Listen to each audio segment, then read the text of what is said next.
사랑하는 슈가럽 가족 여러분, 여러분은 죽음에 대해서 얼마나 자주 생각하시나요? 저는 지난주에 남침례교단 한인총회와 SBC 미국 총회를 참석하기 위해 달라스를 다녀왔습니다. 달라스는 저희 첫째 딸의 무덤이 있는 곳이기도 한데요. 이번에 달라스를 방문하면서 저희 첫째 딸 릴리의 납고람이 있는 묘지에 다녀오게 되었습니다. 그곳에는 수천 개의 묘들이 있었는데요. 그 수많은 묘들을 보면서 한 생각이 들었습니다. 이렇게 수많은 사람들이 죽음을 경험했구나. 그리고 나를 포함한 모든 사람도 언젠가 이런 죽음을 맞이하게 되겠구나. 사랑하는 슈칼로프 가족 여러분, 우리는 죽음에 대해서 이야기하는 것을 꺼려합니다. 죽음이란 단어는 말만 들어도 가슴이 떨리고 두려운 마음이 듭니다. 하나님께서는 우리가 죽음에 대해서 생각해야 된다고 말씀하십니다. 전도서 7장 4절 말씀을 현대인의 성경으로 함께 읽겠습니다. 지혜로운 사람은 죽음에 대해서 많이 생각하지만 어리석은 사람은 눈앞에 보이는 즐거움밖에 생각하지 못한다. 하나님께서는 왜 죽음에 대해서 생각하는 사람이 지혜로운 사람이다 라고 말씀하셨을까요? 바로 죽음이 끝이 아니기 때문입니다. 우리의 육체가 생명을 다해도 거기에서 끝나는 것이 아닙니다. 죽음 이후에는 반드시 심판이 있습니다. 히브리서 9장 27절은 이렇게 말합니다. 같이 읽겠습니다. 한 번 죽는 것은 사람에게 정해진 것이요 그 후에는 심판이 있으리니. 우리는 모두 언젠가 이 땅의 삶을 마치고 하나님의 재판장 앞에 서는 날을 맞이하게 될 겁니다. 우리 모두는 이 심판을 피할 수 없습니다. 재산의 많고 적음도 중요하지 않고요, 명예나 학벌, 심지어는 교회에서 맡았던 직분도 이날의 심판을 면하게 해주지 못합니다. 자, 이번 주 내내 오늘 본문인 사도행전 3장 11절부터 26절을 묵상할 때 주셨던 하나님의 말씀이 바로 이것이었습니다. The courtroom of God. 하나님의 재판장에서 우리가 반드시 하나님의 심판대 앞에 설 것을 기억하라는 말씀이셨습니다. 여러분은 이 심판대 앞에서 어떤 모습으로 서기를 원하시나요? 죄인처럼 두려워하며 서기를 원하시나요?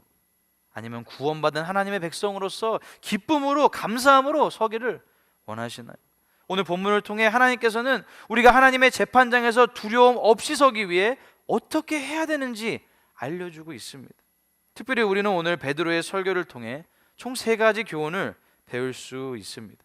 바라옵기는 이 3가지 교훈을 마음판에 새겨서 우리 모두 하나님의 재판장에 서게 되는 그날 두려워하는 마음이 아니라 기쁨과 감사가 넘치는 소망의 날이 되기를 간절히 바랍니다.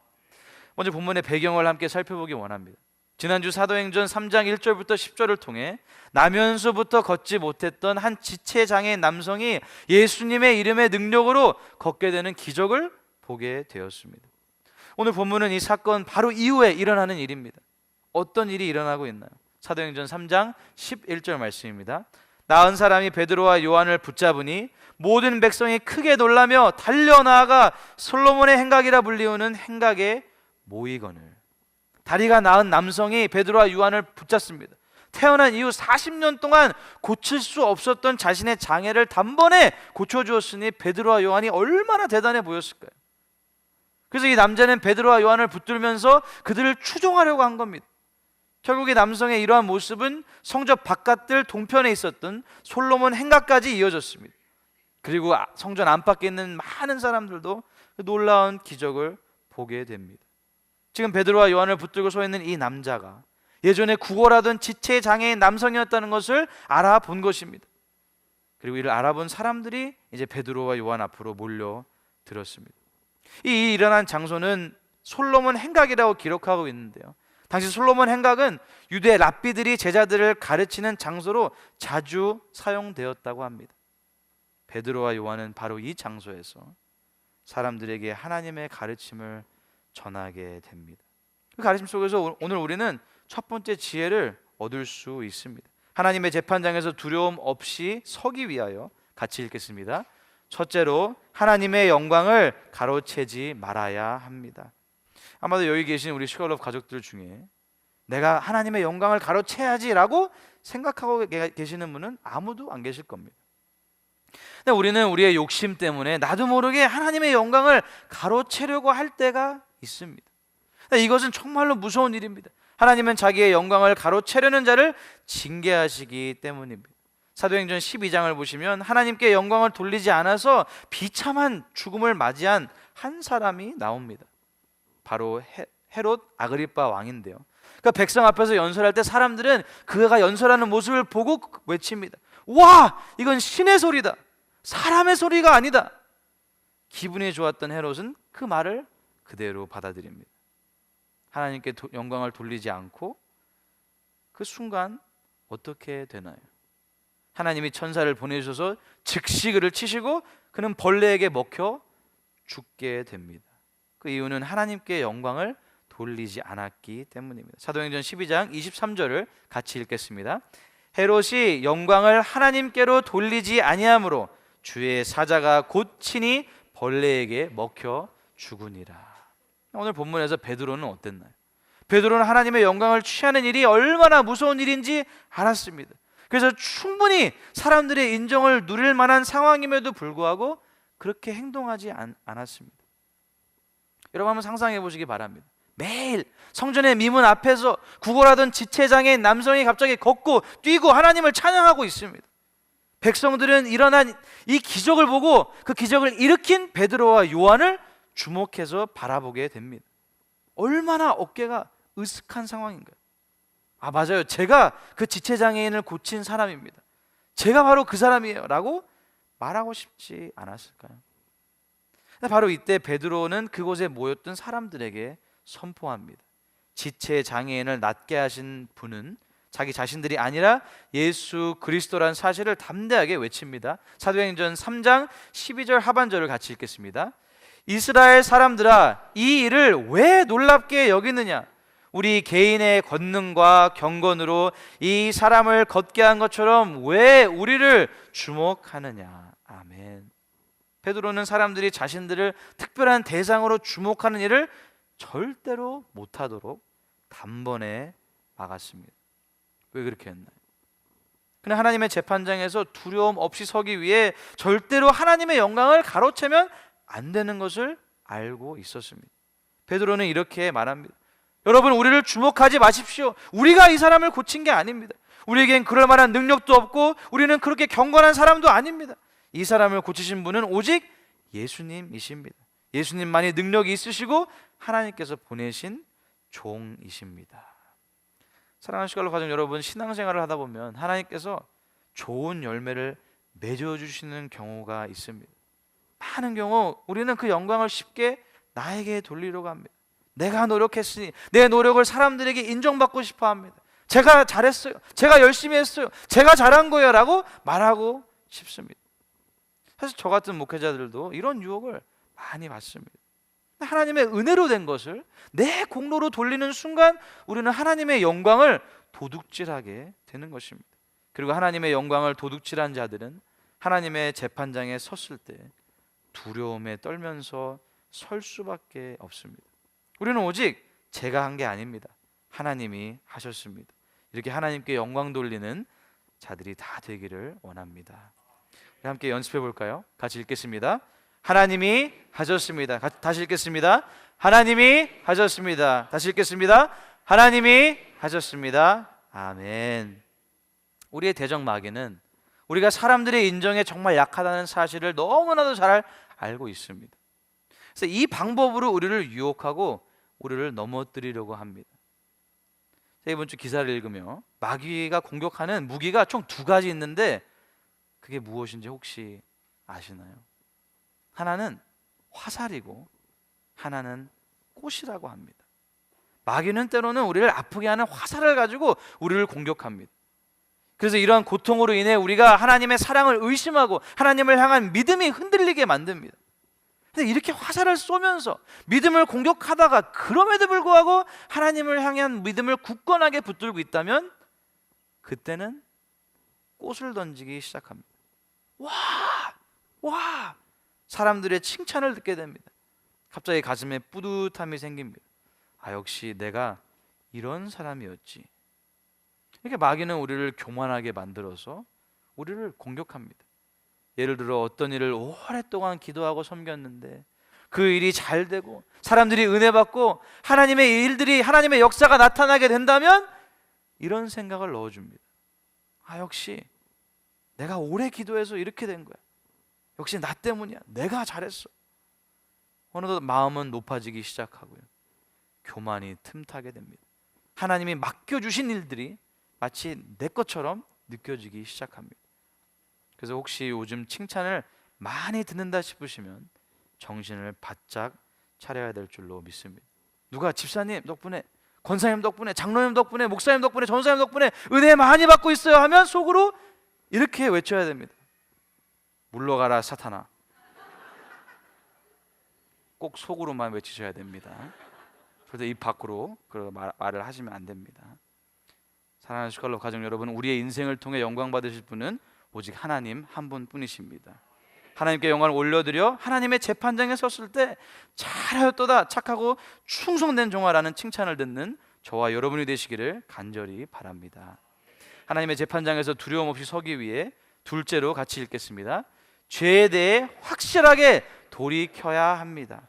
혹시 우리 가운데 반복되는 죄를 지으면서 전혀 찔림이 없고 이 정도 죄는 다들 하고 사는데요 뭐라고 합리화를 하며 사는 분들이 계시지는 않으신가요?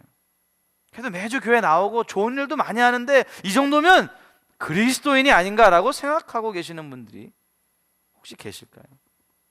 사랑하는 슈칼로 가족 여러분, 구원은 오직 예수님을 주와 그리스도로 영접한 자들에게만 허락되는 선물인 것을 믿으십니까?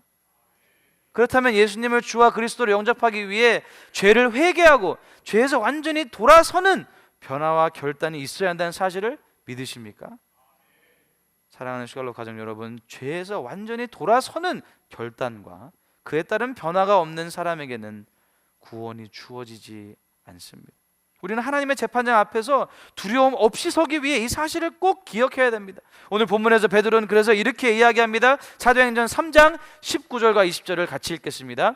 그러므로 너희가 회개하고 돌이켜 너희 죄 없이함을 받으라. 이같이 하면 새롭게 되는 날이 주 앞으로부터 이를 것이요 또 주께서 너희를 위하여 예정하신 그리스도 곧 예수를 보내시리니. 아멘. 여기서 회개하고에 해당되는 원어는 메타노에오라는 원어인데요, change your thought, 생각을 바꾸다라는 의미를 가지고 있습니다. 회개는 생각을 바꾸는 일입니다. 지금까지 내가 옳다고 여겨왔던 모든 가치관, 생활 습관을 다 버리고 새로운 모습으로 완전히 변화되어야 한다는 의미입니다. 특별히 우리는 여기서 순서를 잘 봐야 됩니다. 은혜를 많이 주시고 복을 많이 주셔서 제 인생을 새롭게 만들어 주시면 그때 제가 죄를 안 지을게요가 아닙니다. 회개하고 돌이켜서 죄 없이함을 받으면 새로운 날을 주시겠다고 약속하신 것입니다. 회개하고 돌이킨 삶을 사람들에게는 예수 그리스도를 보내주신다고 약속하고 계십니다. 혹시 여러분 퍼 워셔 목사님의 설교를 들어보신 적이 있으신가요? 저는 퍼 워셔 목사님의 설교를 들으며 항상 찔림을 받고 돌이키곤 합니다. 여러분 중에 그 설교의 일부분을 잠시 나눠드리기를 원합니다. 사랑하는 여러분, 회개는 오늘날 복음 속에서 너무나도 자주 사라져버린 단어입니다. 사람들은 미소를 지으며 예배당을 나가지만 실상은 죄에서 돌아서지 않은 채로 지옥을 향해 걸어가고 있습니다. 나는 예수님을 믿으니까 괜찮아, 그렇게 착각하며 살아가는 겁니다. 사랑하는 여러분, 진정으로 회개하지 않았다면 그 사람은 아직 구원의 은혜 안에 들어온 것이 아닙니다. 그건 참된 믿음이 아닙니다. 회개는 단지 감정적인 눈물 한 줄기가 아닙니다. 수련회에서 부흥해서 한 번 울고 끝나는 것이 아닙니다. 회개는 평생의 방향 전환입니다. 죄를 향하던 발걸음을 돌려 하나님을 향해 걷기 시작하는 겁니다. 문제는 오늘날 우리는 회개를 단지 죄책감과 착각합니다. 죄 짓고 나서 마음이 불편하면 나 회개했어 라고 말합니다. 하지만 여러분, 가룟 유다도 슬퍼했습니다. 그도 은을 돌려주고 그도 울었지만 결국 스스로 목숨을 끊었습니다. 그것은 회개가 아닙니다. 그건 단지 후회였고 세상적인 슬픔이었습니다. 진짜 회개는 눈물 몇 방울이 아니라 매일의 전쟁입니다. 회개는 이렇게 부르짖는 심령입니다. 하나님, 이 죄를 죽여주십시오. 다시는 이 죄로 돌아가지 않게 하여 주십시오. 사람이 진짜로 회개하면 죄와의 관계가 완전히 바뀝니다. 전에 좋아했던 죄를 이제는 미워하게 됩니다. 전에는 추구했던 것을 이제는 피하게 됩니다. 전에는 만족을 주던 것을 이제는 메스껍게 느껴집니다. 왜냐하면 그의 마음이 하나님의 성령으로 새로워졌기 때문입니다. 사랑하는 슈갈로 가족 여러분, 우리 모두는 죽음을 언젠가는 경험하게 됩니다. 그리고 하나님의 재판장 앞에 서게 됩니다. 저는 매일 간절히 간구하는데요, 우리 슈갈로 가족들 가운데 회개와 돌이킴이 없는 신앙생활을 하는 분은 한 분도 없기를 간절히 소망합니다. 그래서 하나님의 재판장 앞에서 두려움 없이 서는 우리 모두가 될 수 있기를 예수님의 이름으로 축복합니다. 미국 시카고에 있는 어느 한 교회에서 3살짜리 여자아이의 장례식이 있었습니다.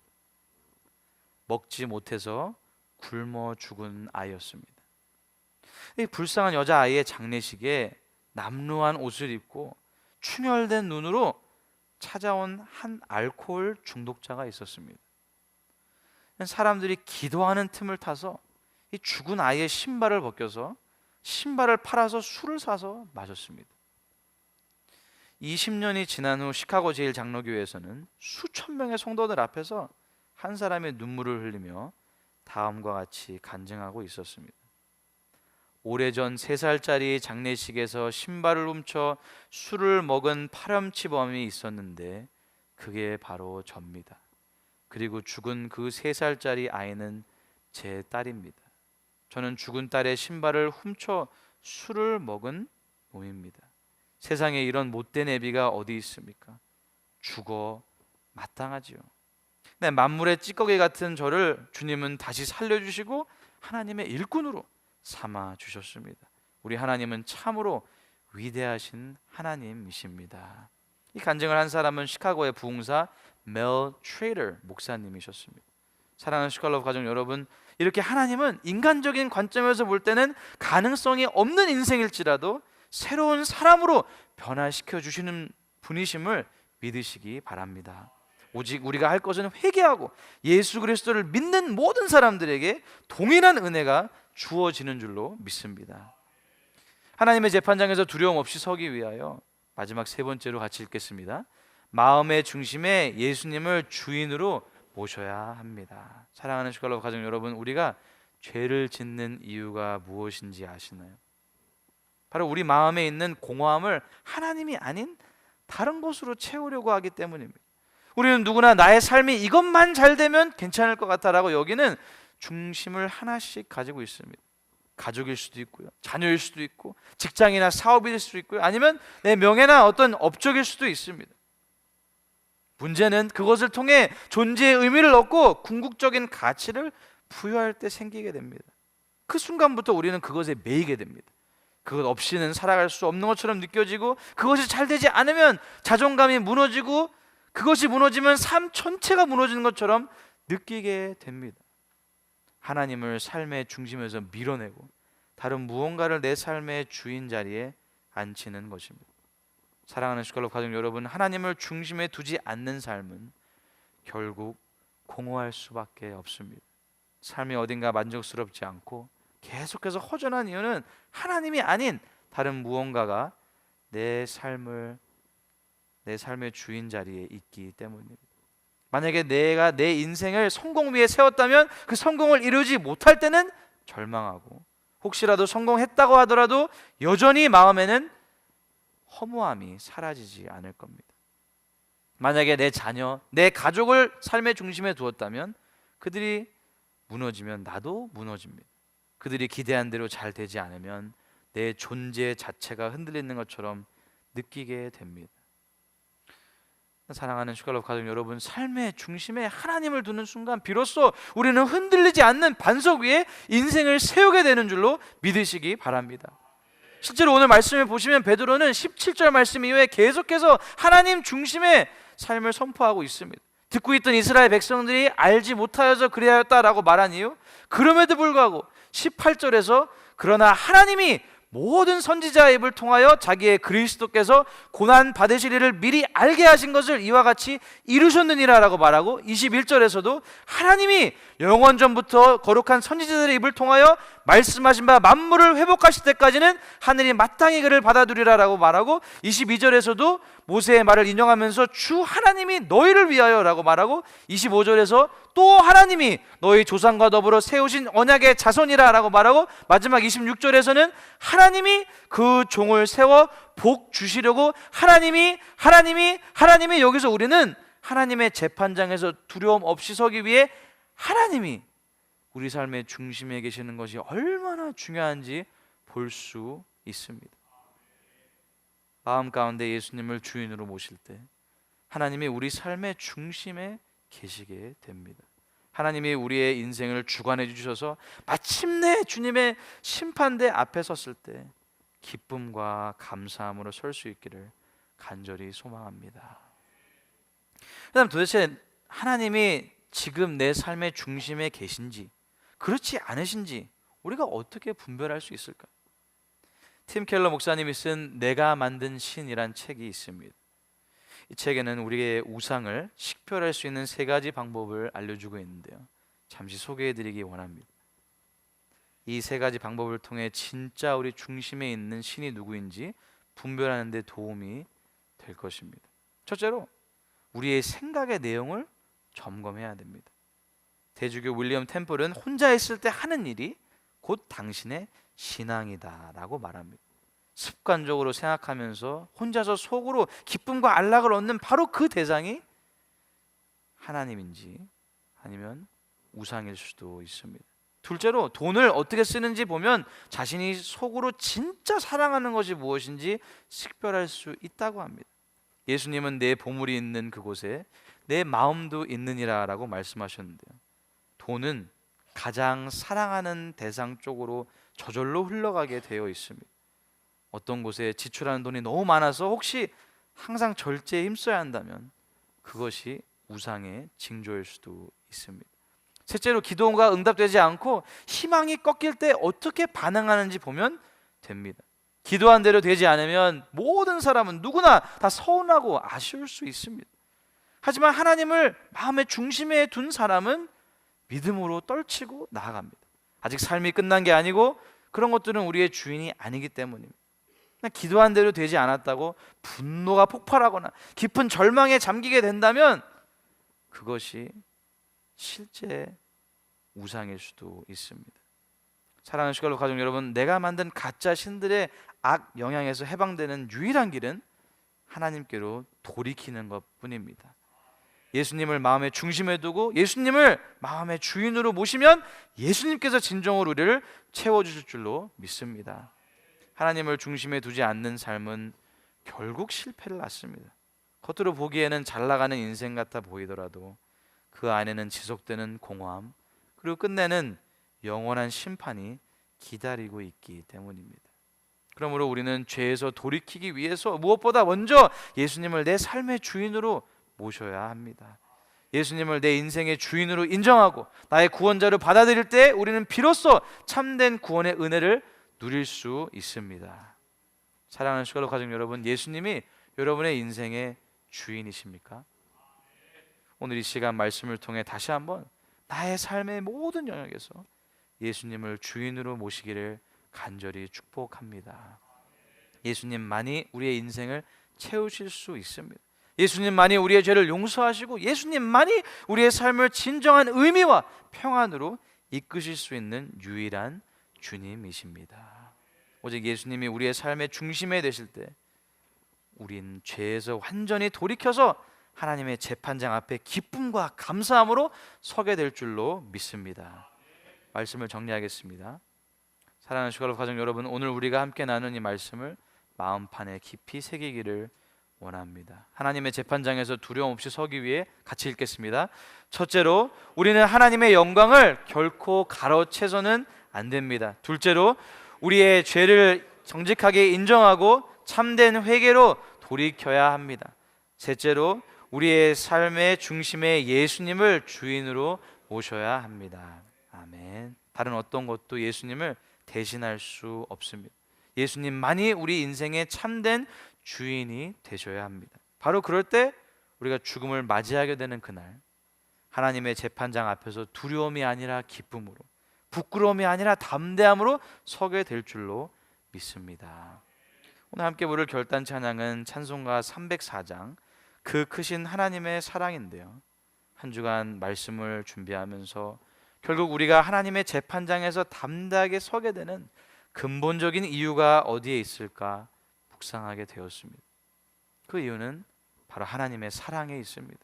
하나님께서는 우리를, 저와 여러분을 너무나도 사랑하십니다. 내가 내 자신을 사랑하는 것보다 훨씬 더 많이 사랑하십니다. 하나님의 사랑은 말로 다 표현할 수가 없습니다. 죄를 범한 우리, 죄인인 우리, 매일 죄를 짓고 또 넘어지고 또 넘어지는 우리를 살리시기 위해 하나밖에 없는 외아들 예수님을 보내주신 사랑, 우리는 절대로 우리의 힘으로 하나님의 재판장의 기쁨과 감사함으로 설 수 없습니다. 그러나 우리를 너무나도 사랑하시는 하나님의 사랑 때문에 우리는 오늘도 은혜의 보좌 앞에 담대함으로 나아갈 수 있는 줄로 믿습니다. 다 같이 일어나셔서 그 크신 하나님의 사랑을 함께 찬양하시겠습니다.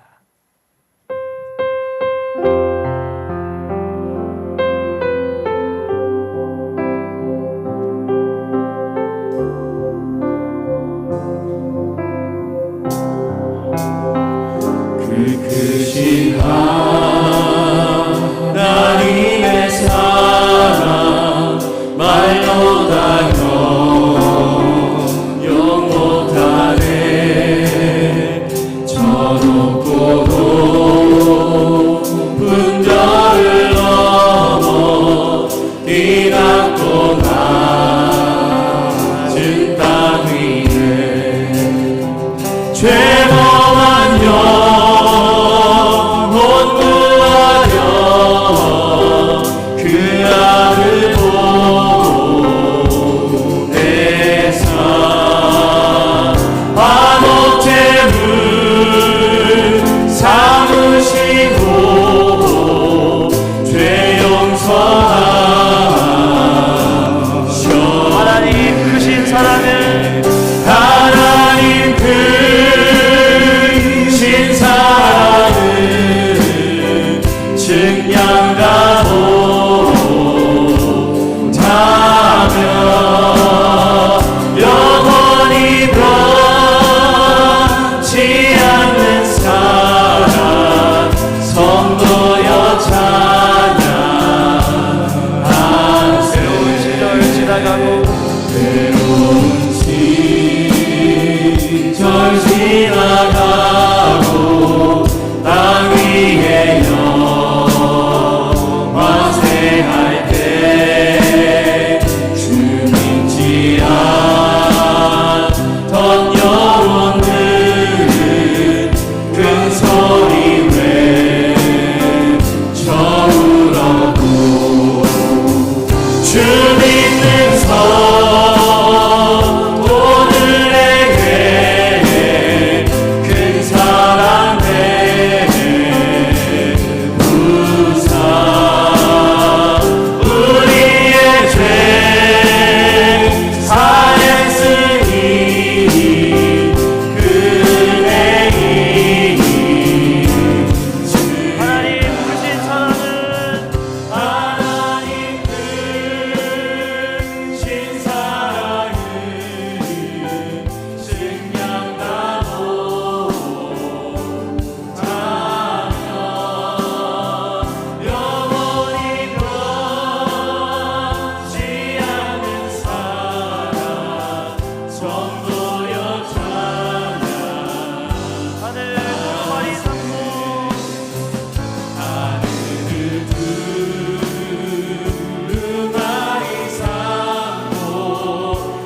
하나님의 재판장 앞에 서게 될 존재라는 사실을 잊고 살아갈 때가 많이 있었습니다.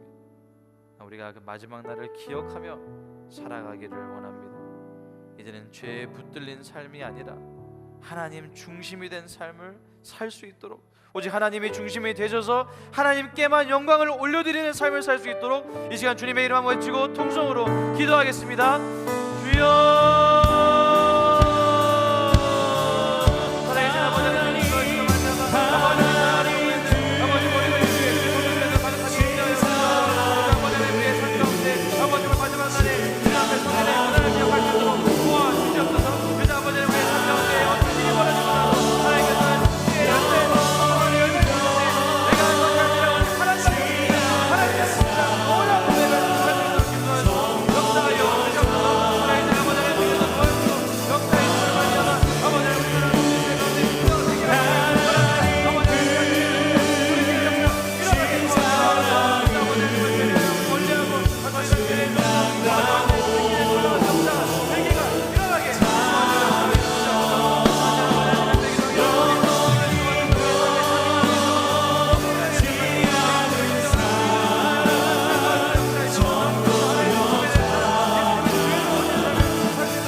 풍성하신 아버지 하나님, 하나님의 재판장 앞에 서게 될 그날을 기억하며 우리가 오늘 이 자리에서 바로 설 수 있도록 말씀으로 우리의 삶을 비춰주셔서 감사드립니다.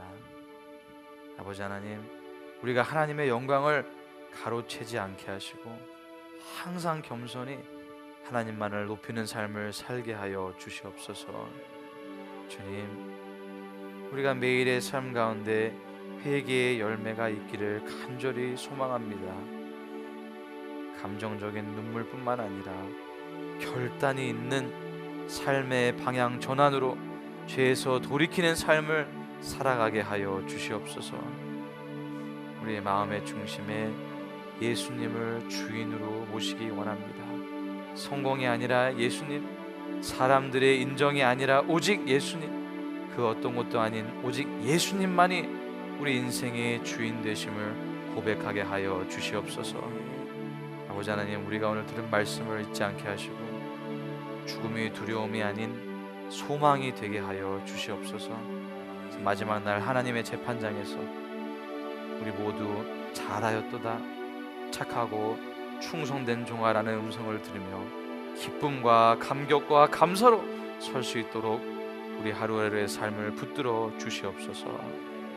열의 하나를, 감사 예물을, 주일 예물을 주님 앞에 올려드립니다. 주여, 주님을 향한 우리의 사랑이, 우리의 헌신과 우리의 온 삶이 주님 앞에 연락되는 향기로운 예물이 되게 하여 주시옵소서. 한 주간을 살아가면서 저희들의 모든 삶이 예수 그리스도의 돌보심 가운데 풍성한 은혜를 경험하는 하루하루의 삶이 되게 하여 주시고, 모든 위험, 사고, 질병 가운데 머리카락 하나 상하지 않도록 우리 사랑하는 성도님들과 저들의 가정, 자녀, 생업, 우리 교회를 지키시고 복 내려 주시옵소서.